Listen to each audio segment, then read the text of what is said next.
OK, well, before I go, let's check in and see how the markets are getting on at the end of the week. And the FTSE up there, as is the DAX in Frankfurt. Now, Lloyds Banking Group, although has taken a loss today of £3.5 billion, the city has factored in the PPI mis-selling compensation claims at 3.2 and a restructuring cost as well. So it's been kind to the share price there, up 1.2 there. The Dow in the States hasn't opened yet, but it's tantalisingly close to that 13,000 mark we saw back in 2008 before the collapse of Lehman Brothers. So that's there. We'll check in with that through the day as it happens. That's it for the business for now. Back to you. Thanks, Penny.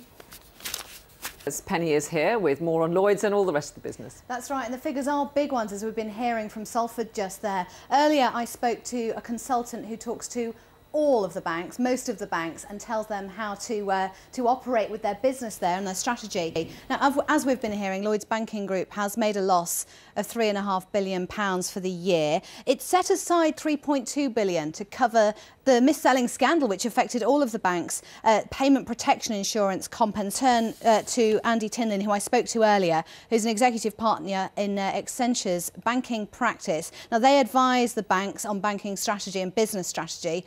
I asked him what he made of these big numbers.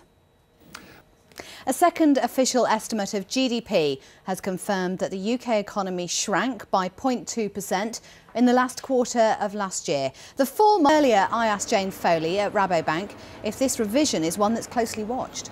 It's set. OK, before I go, let's quickly check in with how the markets are getting on. And we can see there that Lloyds, well, it's fared quite well in the city. It's hanging on to a positive share price, even after those huge losses. The city knows that the PPI mis-selling scandal money has been put aside and restructuring costs won't affect business going forward. So it's been a little bit fair to it there. The Dow nearly up to 13,000 as it closed yesterday. And we'll see that later on at 2 o'clock, see how it gets on. That's it for the business for now. Penny, many thanks.